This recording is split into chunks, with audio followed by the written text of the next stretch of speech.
कहते हैं कि मोहब्बत एक बार होती है। कहते हैं कि मोहब्बत एक बार होती है, पर जब जब मैं तुझे देखता हूँ मुझे हर बार होती है। A very happy Valentine's Day to all of you. प्रेम, इश्क, मोहब्बत दुनिया का वो सबसे खूबसूरत एहसास है जिसके बिना ये दुनिया मुमकिन ही नहीं है। इसे अपनी जिंदगी में हर किसी ने महसूस किया है, हर किसी ने जिया है, और इसके बारे में हर किसी ने कुछ ना कुछ कहा है, चाहे वो लेखक हो या फिर दार्शनिक। आज दुनिया भर में प्यार का त्योहार यानी वैलेंटाइंस डे मनाया जा रहा है।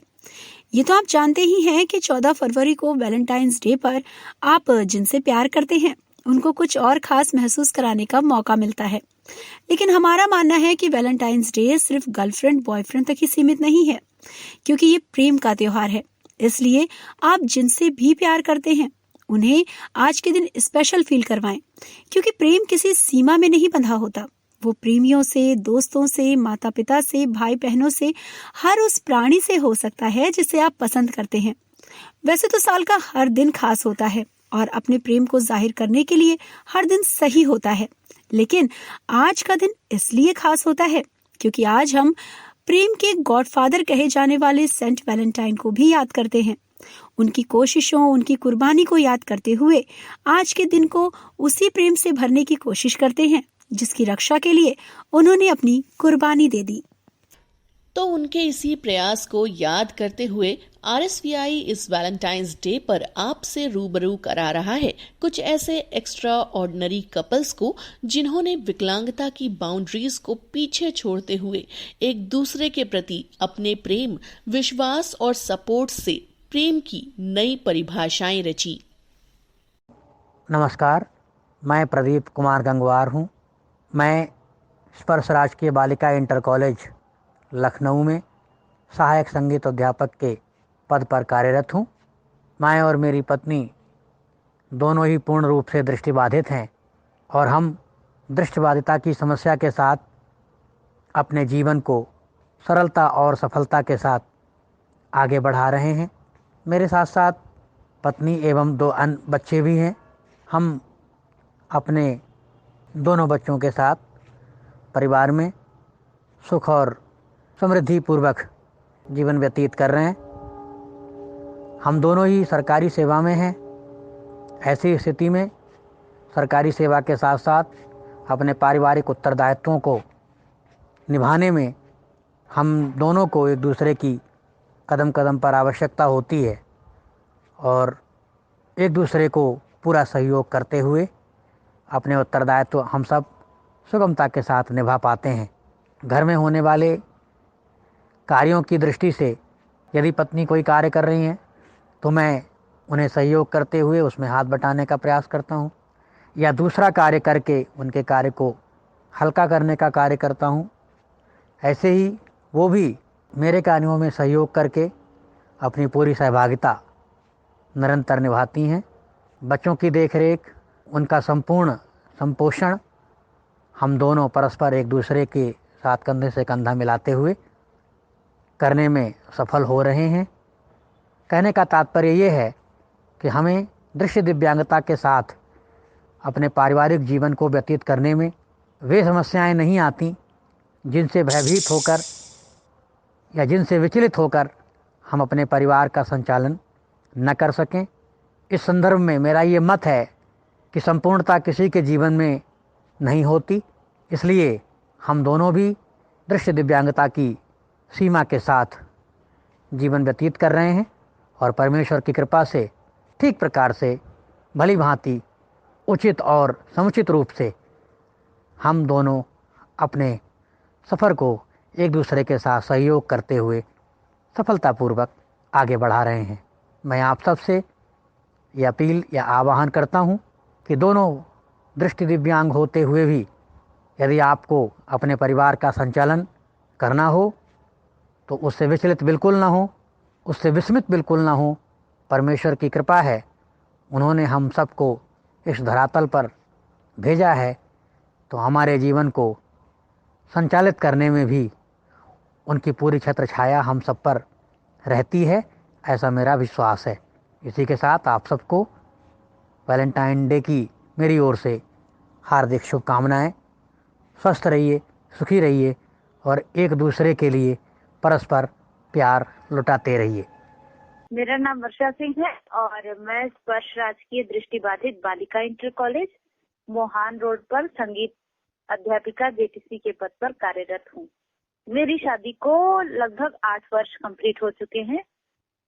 इसे लव मैरिज और अरेंज मैरिज दोनों ही कहा जा सकता है एक्चुअली, क्योंकि हम लोगों का परिचय तो पहले से ही था, बट फैमिली के ही उससे था, क्योंकि इनका कहना था कि जब तक से फैमिली एग्री नहीं होगी तब तक से हम लोग शादी नहीं करेंगे। तो एक तरह से आप अरेंज मैरिज भी कह सकते हैं। तो अब ये जानना चाहेंगे कि प्रदीप जी के साथ आपकी बॉन्डिंग कैसे है? मतलब आपको शादी को इतना वक्त हो गया, तो किस तरह से दोनों लोग, आप वर्किंग हो, दोनों लोग जॉब करते हो, तो किस तरह से वो आपका सपोर्ट करते हैं? सपोर्ट तो उनका रहता है एक्चुअली। कई बार होता है ना कि थोड़ा फैमिली में काफी लोगों का जब सपोर्ट मिल जाता है तो थोड़ा सा ये होता है कि चलो मम्मी है तो बहुत ज्यादा ना काम करने का नहीं वो होता है।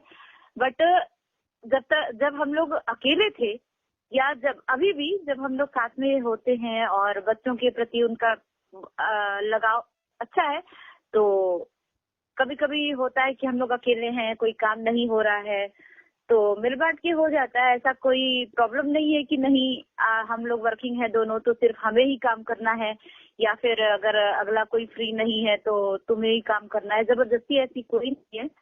जैसा भी जिसके पास वक्त होता है सभी लोग, दोनों लोग मिलके काम कर लेते हैं। उनका केयर करना कह सकते हैं कि बहुत अच्छा है, बट कई बार होता है क्योंकि सबके सामने वो चीज नहीं एक्सप्रेस करते हैं। उनके मन में कोई भी बात रहेगी वो एक्सप्रेस नहीं करेंगे।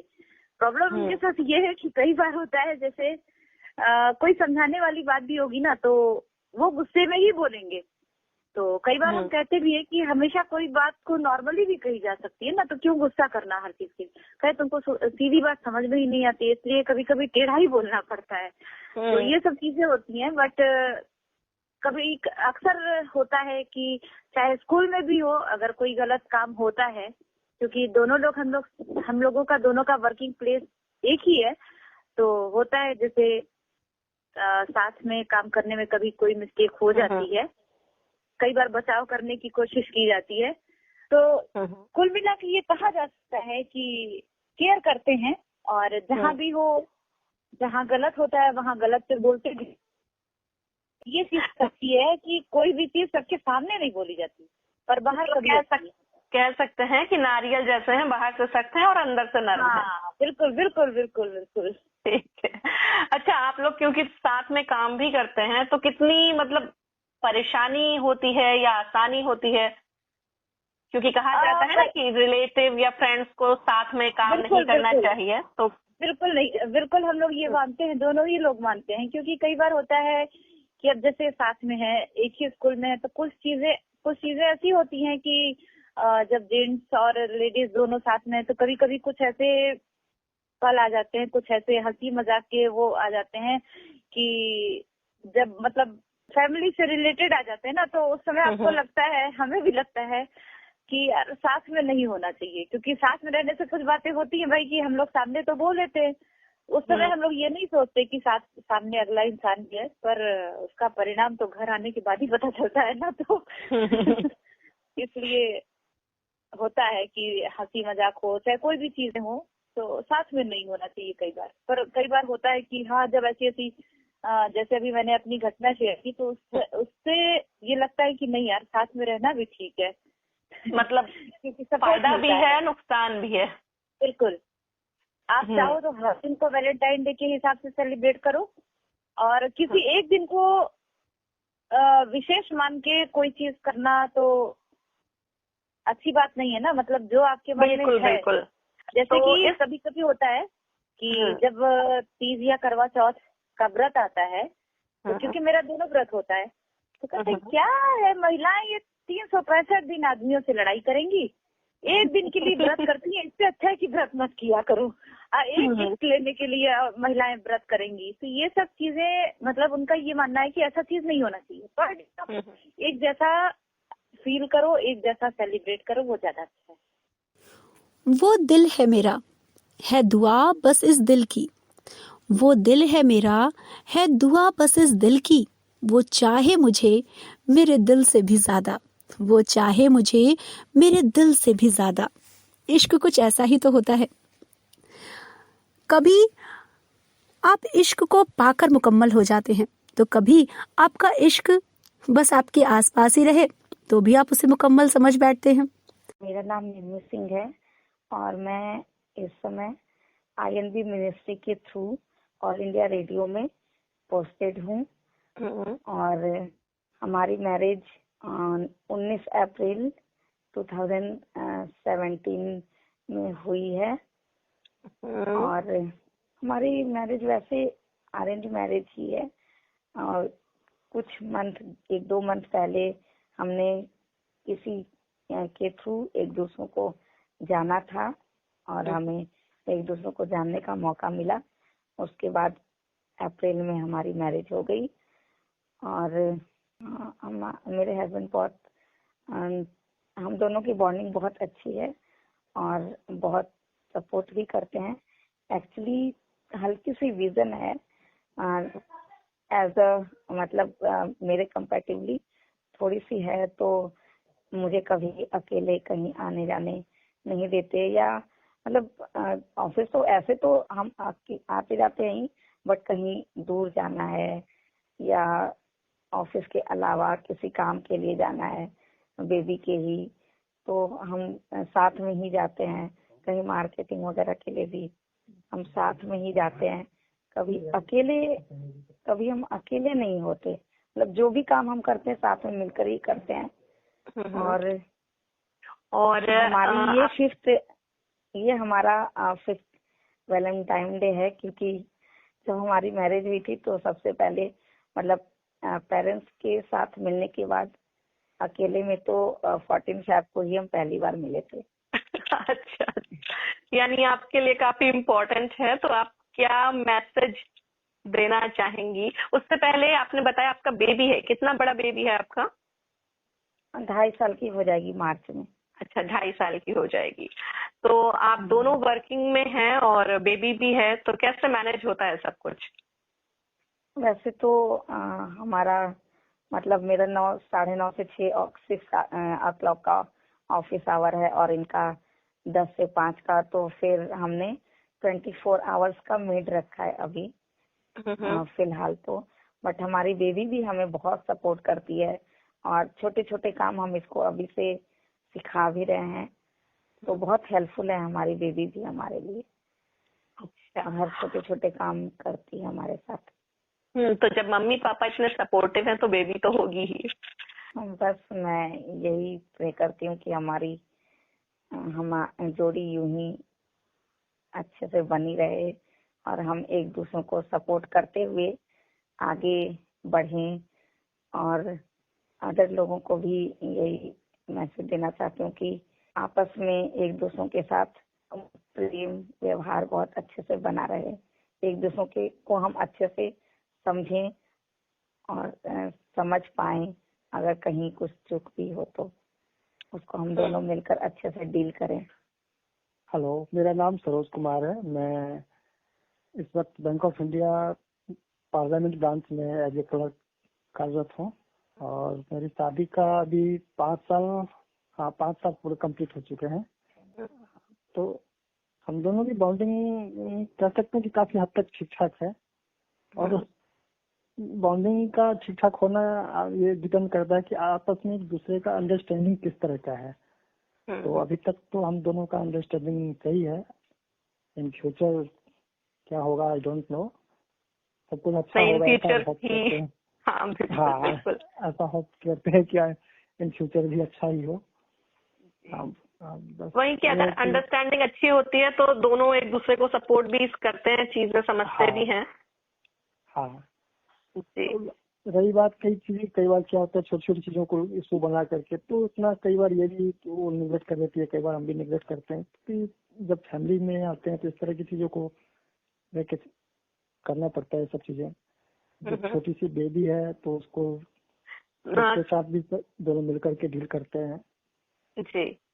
इसकी सबसे सही चीज है कि तो कभी भी अगर कोई चीज वो गलत करती है तो इसको एक्सेप्ट करती है कि हाँ मैं गलत हूँ यहाँ पे, अपने आप को रियलाइज कर लेती है कि हाँ हम यहाँ पर गलत हैं। और वैलेंटाइन डे पे हम कहेंगे कि ऐसे ही आगे भी बने रहे, जैसा कि अब तक है, आगे भी ऐसे ही चलता रहे बस। इश्क का आपके पास होना या आपके साथ होना, दोनों ही बातें इश्क को मुकम्मल बनाती हैं। और कभी कभी एक का अधूरापन दूसरे के मिल जाने से पूरा हो जाता है। कुछ ऐसी ही कहानी है शीला और सुधीर जी की, जिनकी अब तक की कला यात्रा एक ऐसा अनुभव है जिसमें रचनाधर्मिता और सृजनशीलता के अलावा कठिन संघर्ष के तमाम शेड्स मौजूद हैं। अगर शीला चित्र सुगंध से भरपूर है तो सुधीर जी की कृतियां वेदना से लबरेज हैं। भले ही मंजिल पर पहुंचने के लिए इन्हें लंबा रास्ता तय करना पड़ा, लेकिन आज दोनों धीरे धीरे अपने मुकाम की तरफ बढ़ रहे हैं। और जब दोनों की पेंटिंग्स और मूर्तिकला की एग्जीबिशन साथ लगती है तो इनके प्रेम के सारे रंग उस एग्जीबिशन में नजर आते हैं। तो आइए एक छोटी सी मुलाकात करते हैं आज वैलेंटाइंस डे के मौके पर शीला जी और सुधीर जी के साथ। मैडम मैं जो है, मेरा नाम सुधीर शर्मा है जी जी और मैं जो है लखनऊ में ही रहा हूँ, लखनऊ में ही पढ़ाई लिखाई की है जी और मैं मूर्तिकार हूँ। जी। हेलो मैम आप अपने विषय में भी कुछ बताइए। हम लोग एक ही कॉलेज में पढ़े हुए हैं, आर्ट जी, कॉलेज से। जी और मैं इनकी जूनियर थी और ये हमारे सीनियर थे। जी जी। तो मैम आपकी लव मैरिज रही या अरेंज मैरिज रही? लव मैरिज ही समझिए, एक दूसरे को पसंद करते थे और बाद में हम लोगों ने शादी कर ली। और मैम कितने साल हो गए शादी को? शादी को 16 साल हो रहा है। जी। तो मैम सर का कितना सपोर्ट रहा आपको? पूरा पूरा सपोर्ट है। और सर से भी जानना चाहेंगे सर मैम का कितना सपोर्ट रहा, कैसे आपका सपोर्ट सिस्टम रही मैम? जी मैडम, शीला जो है पेंटिंग करती हैं जी जी और एग्जीबिशन वगैरह लगाती हैं, अच्छी चित्रकार के रूप में जानी जाती हैं और कई विदेश में भी इन्होंने एग्जीबिशन वगैरह किया है। इंडिया में भी सब जगह महत्वपूर्ण जगह एग्जीबिशन लगाया इन्होंने अपनी। हम लोग मिलके जो है मूर्तिकला और चित्रकला को मिलके जो है आपस में काम करते हैं। अच्छा, तो काम में भी आप लोग साथ ही करते हैं काम? हाँ, मैं भी आर्टिस्ट हूँ, ये भी आर्टिस्ट हैं और जैसे ये मैं कोई मूर्ति बना देता हूँ तो उसको ये पेंट कर देती है, तो दोनों का कॉम्बिनेशन हो जाता है। जी जी। वैलेंटाइंस डे पे मैम कुछ कहना चाहेंगी? यही कहना चाहेंगे सब लोग जो आपस में कपल हैं उनको प्यार से और अच्छे से रहना चाहिए। जी। जीवन दोबारा नहीं मिलता है। जी जी। Thank you ma'am, thank you ma'am. वाकई पूरा करते हैं एक दूसरे को शीला और सुधीर जी, और एक उदाहरण भी प्रस्तुत करते हैं कि अगर प्रेम है तो कुछ भी असंभव नहीं है। वैसे पता है, एक्स्ट्रा ऑर्डिनरी कपल्स कुछ भी एक्स्ट्रा ऑर्डिनरी या आउट ऑफ द वे जाकर नहीं करते, बस खुद पर, अपने प्रेम पर और अपने पार्टनर पर विश्वास करते हैं कि मिलकर हर परेशानी का सामना वो कर सकते हैं। मंजिल हर रास्ते से गुजर कर पाई जा सकती है, बस सही तरीका पता होना चाहिए। ऐसे ही कुछ है हमारे अगले कपल गौरी और परवेज, जिन्होंने अपने प्रेम और विश्वास से कई सारी वर्जनाओं को तोड़ा, चाहे वो दृष्टि बाधिता हो या इंटर रिलीजन की, और आज एक सशक्त कपल का उदाहरण समाज में प्रस्तुत कर रहे हैं।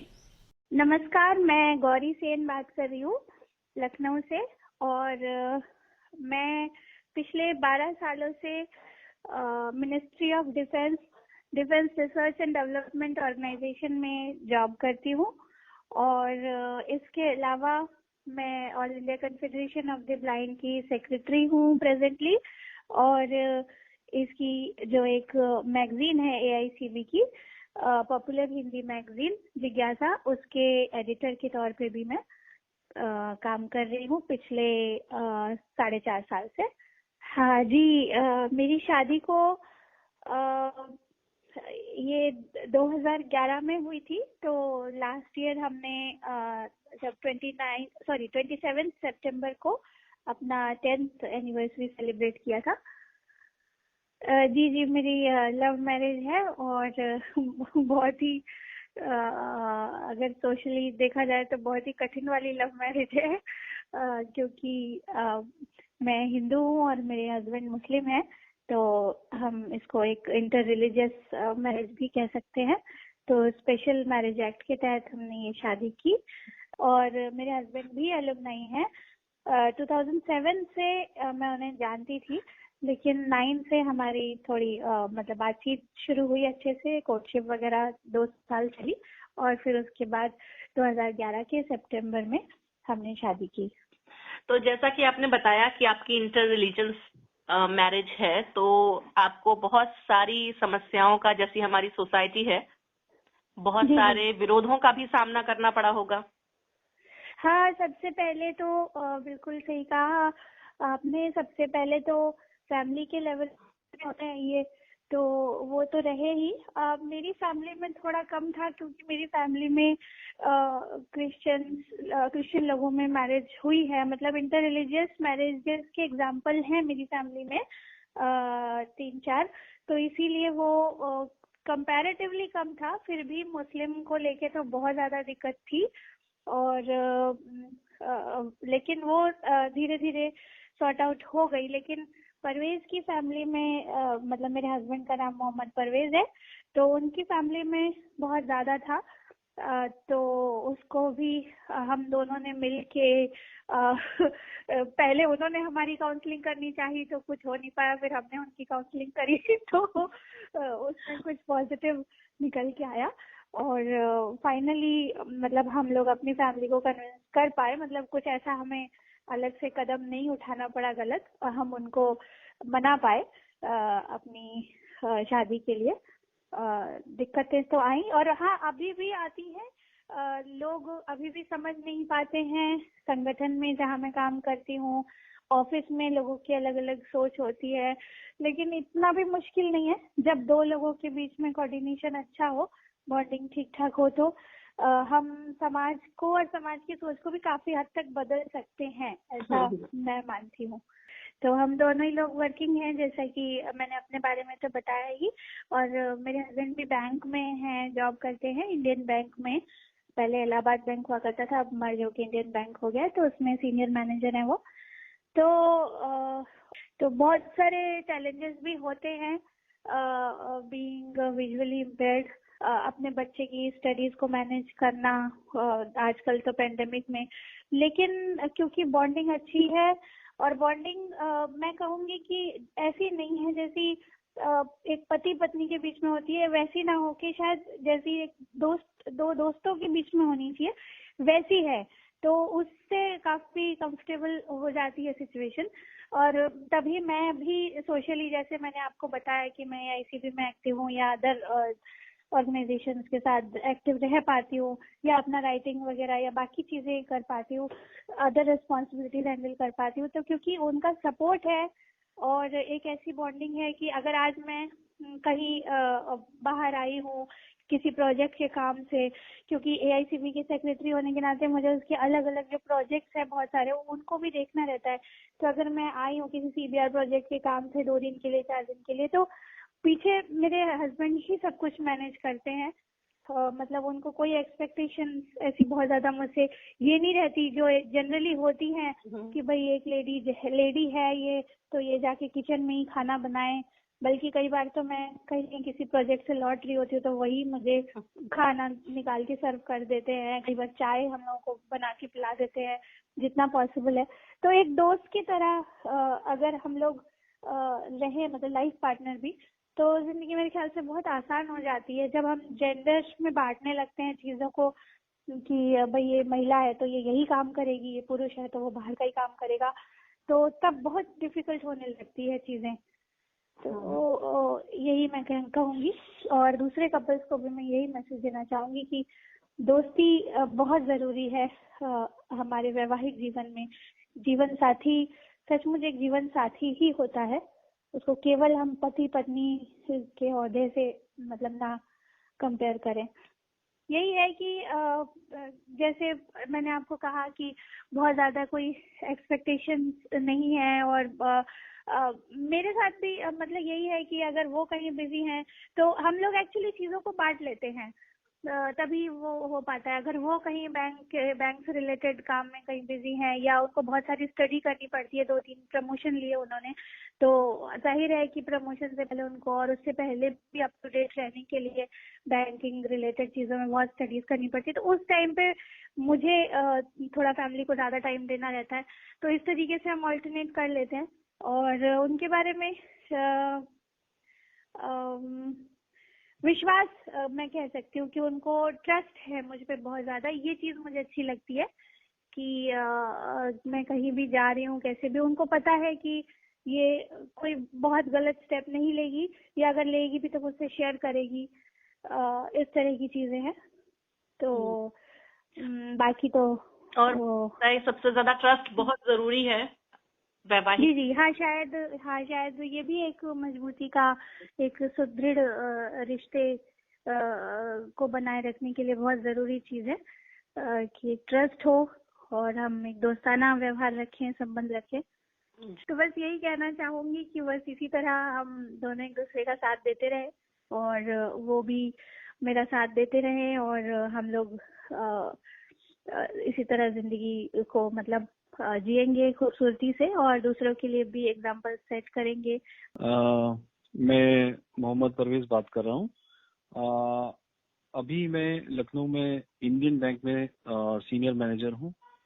फिलहाल मेरी पोस्टिंग जोनल ऑफिस में है और बेसिकली मैं मध्य प्रदेश का जो बुंदेलखंड एरिया है, वहाँ एक शहर है सागर, वहाँ से बिलोंग करता हूँ। सारी मेरी जो एजुकेशन है वो सागर से ही हुई है और उसके बाद देश के अलग अलग हिस्सों में रहा, फिर अभी फिलहाल मैं लखनऊ में हूँ जी पिछले 10-12 सालों से।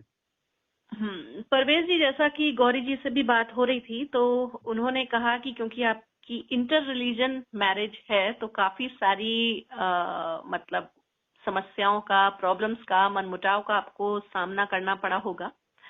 तो उसके बारे में थोड़ा सा बताएं कि कैसा रहा लोगों का रवैया। देखिए, इंटरफेथ मैरिज थी तो चैलेंजेस तो थे, कंपैरेटिवली पहले थोड़े कम थे, अब तो बहुत ज्यादा पोलराइज्ड हो गया है। तो आजकल स्थितियां, पहले जब हम लोगों की मैरिज हुई थी उस समय चैलेंजेस इतने ज्यादा नहीं थे, लेकिन फिर भी थे क्योंकि रिलीजन अलग अलग था दोनों लोगों का। अब उस बात पे हम लोगों का पहले से ही क्लैरिटी थी कि कोई भी कन्वर्जन जैसी कोई स्थिति नहीं होगी, क्योंकि म्यूचुअल एक्सेप्टेंस था एक दूसरे के लिए। जो जैसा है हम लोगों ने यही डिसाइड किया था कि हम उसको वैसे ही एक्सेप्ट करने वाले हैं और हम दोनों में से कोई भी रेडिकलाइज्ड नहीं था रिलीजियसली। मैंने रिलीजन को लेके इतना कोई कट्टर नहीं था कि नहीं हमें रिलीजन के हिसाब से ही चलना है। तो वो एक चीज थी कि कहीं ना कहीं हम लोग एक जैसे भी सोचते थे रिलीजन को लेके, तो वहाँ आसान हो गया। हालांकि फैमिली की तरफ से थोड़ा सा रेजिस्टेंस था दोनों तरफ से, तो इन्वेस्ट करने की कोशिश की थी, लेकिन कुछ हम लोगों ने अपने आप को एजर्ट भी किया कि नहीं, मैंने हमने अपना स्टैंड लिया। तो वो जो रेजिस्टेंस था फैमिली की तरफ से वो थोड़ा सा वीक हो गया और जब मैरिज हो गई, मैरिज होने के बाद हम लोग जो मैरिज एक्ट है 1956 उसमें हम लोगों ने रजिस्ट्रेशन कराया जो इंटरफेथ मैरिज के लिए एक्ट है।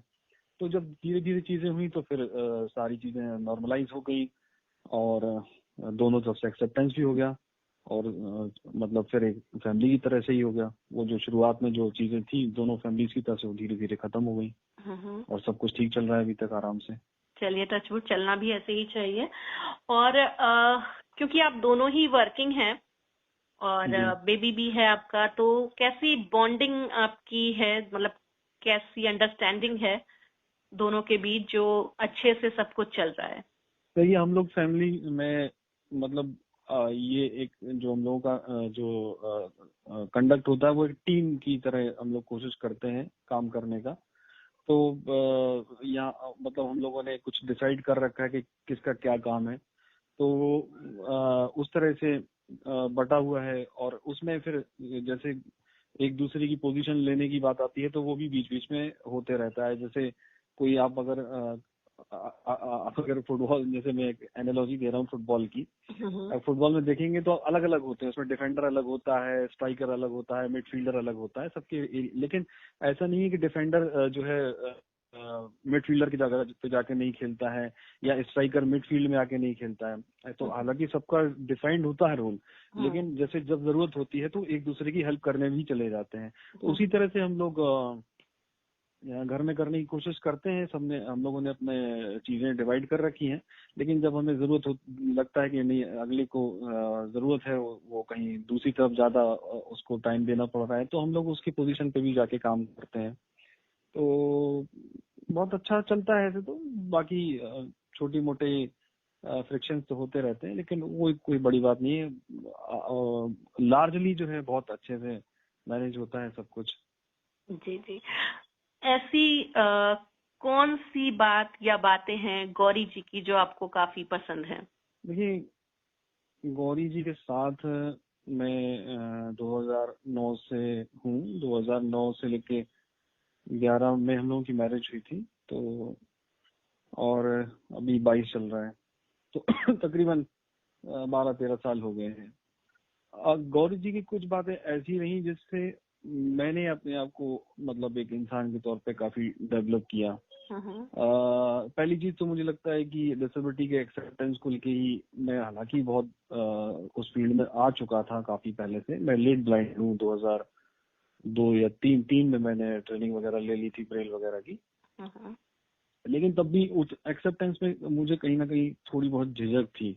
तो जब हम लोग साथ में आए, मैरिज हो गई, तो वो एक एक्सेप्टेंस जो है वो बहुत स्ट्रांग हो गया, और वहां से जो मेरी हेजिटेशन वगैरह थी पब्लिक लाइफ में, सोशल लाइफ में, वो पूरी तरह से खत्म हो गई। और जब वो एक बैरियर था, जब वो मेरे मेंटल बैरियर जब मेरे दिमाग से हट गया, तो फिर जो मेरी ग्रोथ हुई है as a human being, as an individual, वो काफी अच्छी रही, जो अगर मैं एनालिसिस कर पाता हूँ। तो एक तो ये चीज हो गई। दूसरी बात, मैं ज्यादा रिस्पॉन्सिबल बना, क्योंकि वो रिस्पॉन्सिबल है। उनका जो पहले से बैकग्राउंड रहा फैमिली की तरफ से, थोड़ा सा जो क्राइसिस था उनके पापा की हेल्थ या उन चीजों को लेके, तो वो, और उनकी जॉब भी कम एज में लगी, और उनकी कोशिश भी रही कि जल्दी जॉब में आ जाए ताकि वो अपनी फैमिली को सपोर्ट कर सकें। तो वो सारी चीजें थी। तो वहां से मैंने भी फिर एक मेरे अंदर भी वो रिस्पॉन्सिबिलिटी डेवलप हुई, और वो धीरे धीरे काफी बढ़ी मेरे अंदर। तो ये मोटी मोटी 2-3 चीजें ऐसे तो मतलब अभी करने बैठेंगे तो और भी बहुत आएंगी दिमाग में, लेकिन ये जो 2-3 चीजें हैं जो जिसको मुझे लगा कि गौरी का मेरी लाइफ में आने से मैं एज एन इंडिविजुअल कितना आगे बढ़ पाया हूँ, जो कि बहुत मतलब इम्पोर्टेंट हो जाता है। क्योंकि जब इन चीजों का जो इम्पैक्ट आता है वो आपके लाइफ के हर एस्पेक्ट पे आता है, चाहे वो प्रोफेशनल लाइफ हो, सोशल लाइफ हो, हर जगह आता है। तो ये सारी चीजें हैं। अपना ग्रेटिट्यूड शो करना चाहूंगा गौरी जी की वजह से लाइफ में मुझे जो मिल पाया है। इश्क भला कब बंधा है धर्म की बेड़ियों में, इश्क भला कब बंधा है धर्म की बेड़ियों में। ये वो आजाद पंछी है जिसके लिए कोई सीमाएं नहीं होती, ये वो आजाद पंछी है जिसके लिए कोई सीमाएं नहीं होती। इश्क भला कब बंधा है धर्म की बेड़ियों में। और कुछ ऐसी ही कहानी है गौरी और परवेज की। चलिए फिलहाल कुछ देर के लिए हम वापस आते हैं सेंट वैलेंटाइन पर, जो हमेशा दुनिया में प्यार को बढ़ावा देने के बारे में सोचते थे। लेकिन उनके शहर के राजा क्लॉडियस को ये बात बिल्कुल पसंद नहीं थी। सेंट वैलेंटाइन ने राजा के आदेश का विरोध करते हुए कई अधिकारियों और सैनिकों की शादी करा दी।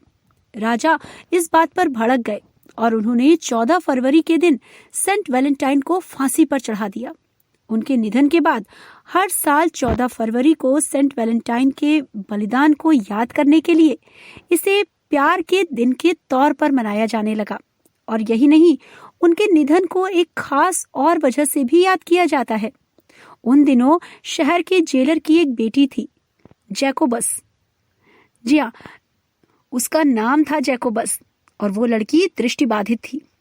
सेंट वैलेंटाइन ने अपनी मौत के समय जेलर की बेटी को अपनी आंखें दान में दे दी थी। इसके साथ ही एक पत्र जैकोबस के नाम लिखा, जिसमें उन्होंने लिखा था, तुम्हारा वैलेंटाइन। और बस तब से वैलेंटाइन डे उनकी याद में प्रेम, परोपकार और अपने प्रिय की खुशियों का इजहार करने का त्योहार बन गया।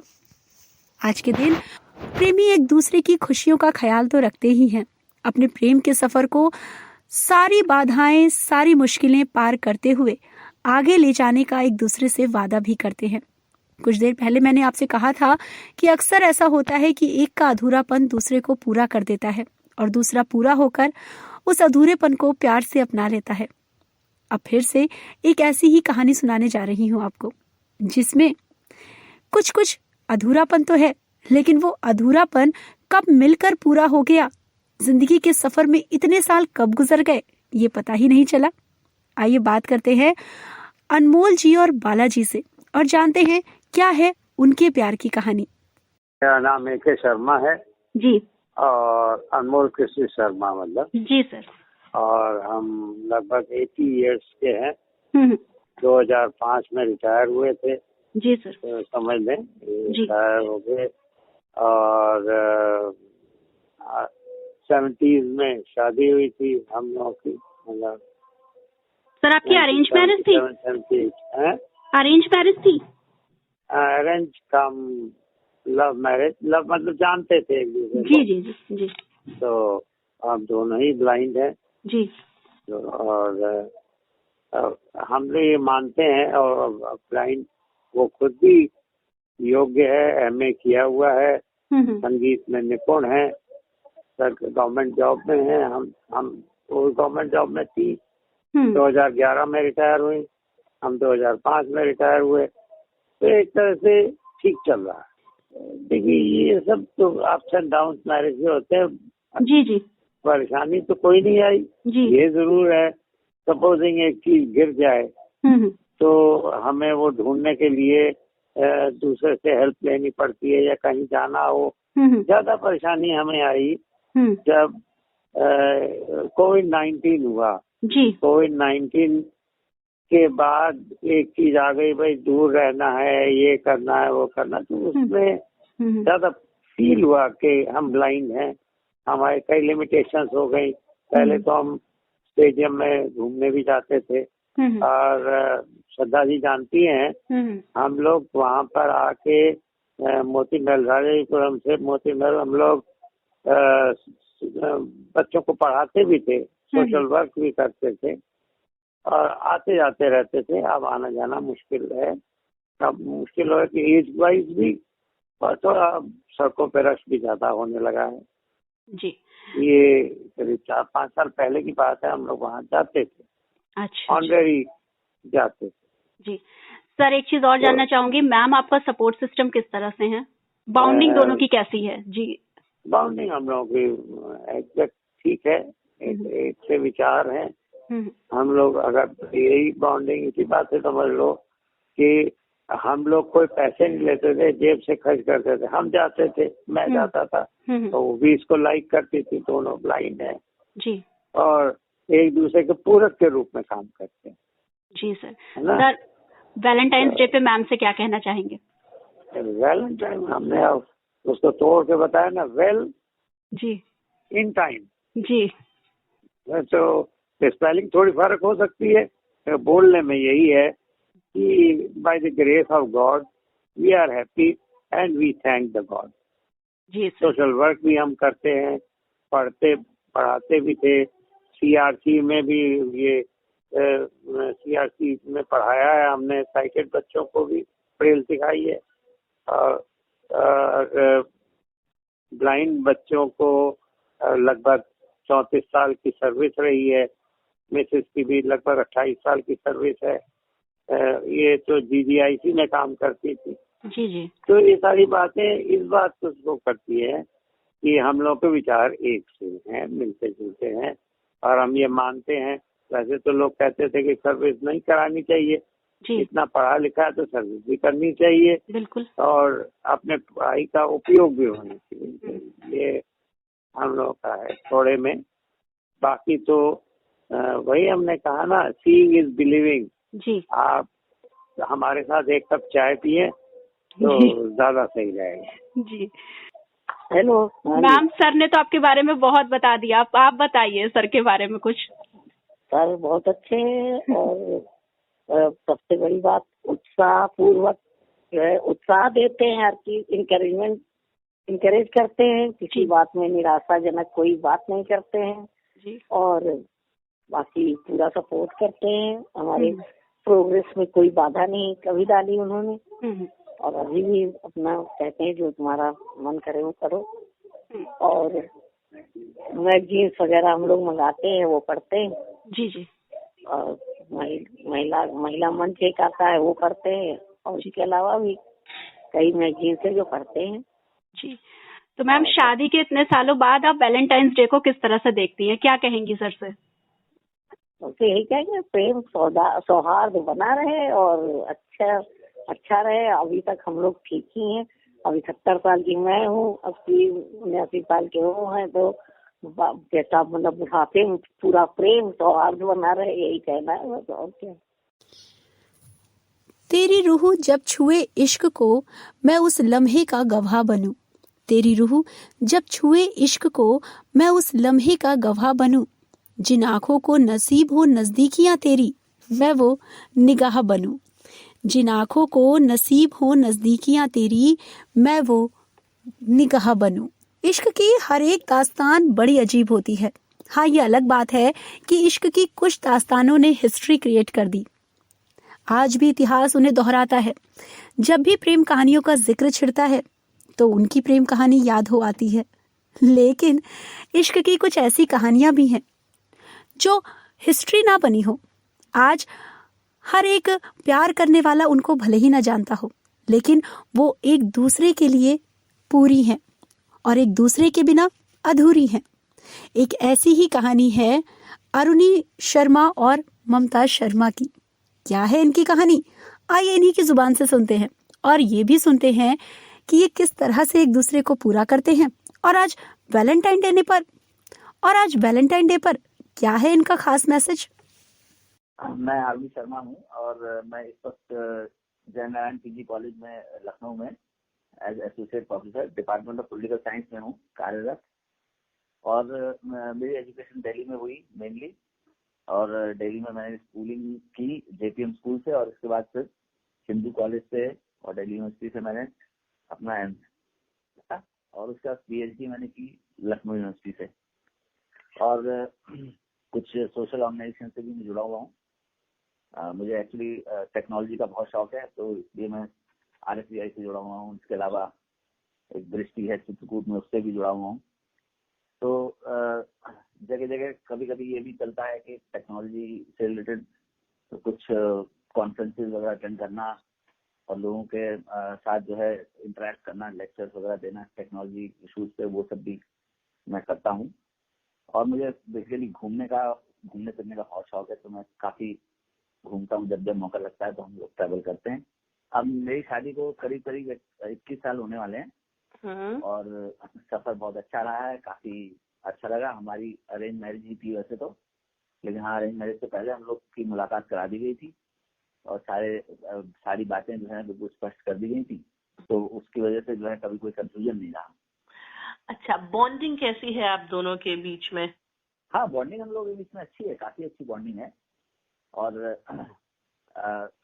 ये तो सब एक्चुअली इमोशंस पर बेस होता है, तो इमोशनली हम लोग काफी घनिष्ठ रूप से जुड़े हुए हैं और दोस्ती जैसी रिलेशनशिप हमारी है। हम लोग तो दोस्त जैसे रहते हैं।